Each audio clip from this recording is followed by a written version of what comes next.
World Ventures is becoming a magnet for success because it's basically the nature of what we're all about. It's hard to believe how much ground we've covered in such a short period of time. You know, in our first year, we did about 15 million in sales.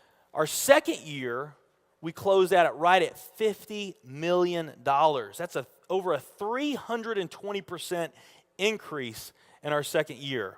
And we are totally convinced that we will clear in our third year $100 million. And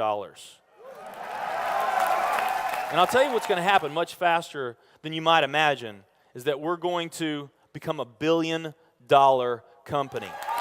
And some of you, especially the people newer to our company, you might find that hard to believe, or you think, you know, it's pretty outrageous goal. If you've really taken the time and you've studied companies that have achieved that level of success, what you found is that it's rare that a company that invents a brand new product or introduces into a brand new product segment has that type of success. What's more common, where you see these companies that achieve this mega success, it's companies that enter an industry that's already very, very large, also very competitive. They do something just a little bit different, and they carve out a small little piece of a really big pie.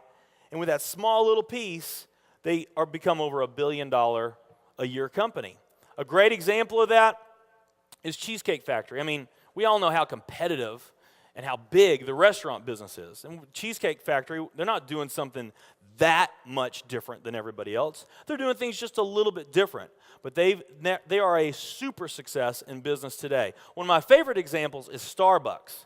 I mean, how long has the coffee industry been around, and how big is the coffee industry? Okay, I mean, how many companies sell coffee?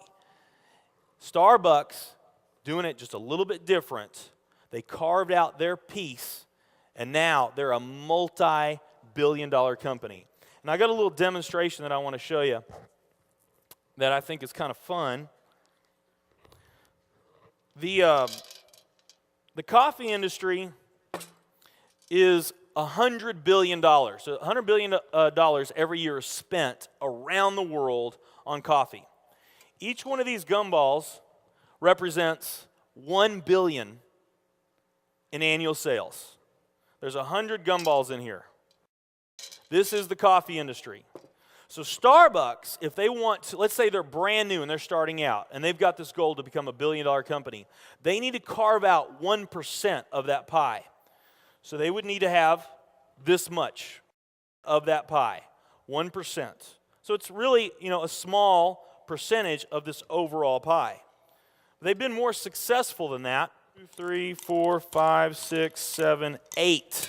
They do about $8 billion in sales. That's a pretty significant portion of the entire worldwide global sales of coffee. The nutrition industry is $226 billion every year is spent on nutrition. So again, each one of these gumballs represents $1 billion in sales.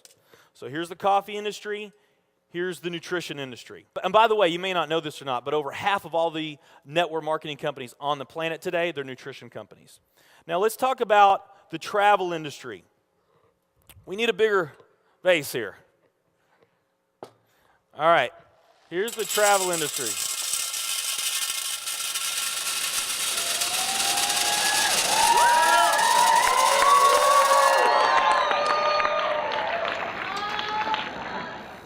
Pretty impressive, right? Well, it doesn't stop there.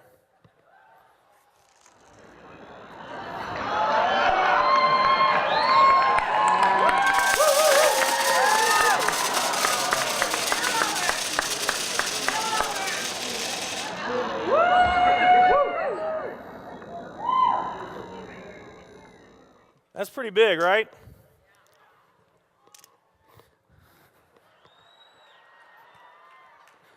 There's more.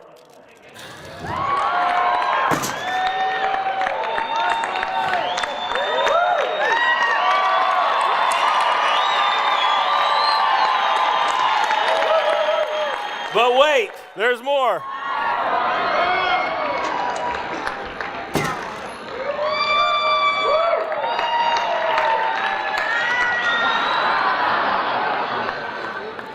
And one more.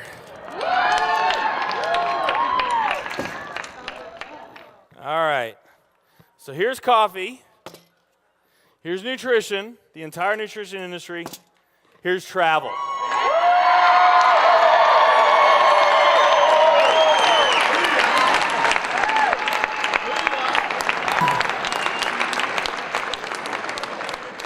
Travel industry is $7 trillion every year spent on travel.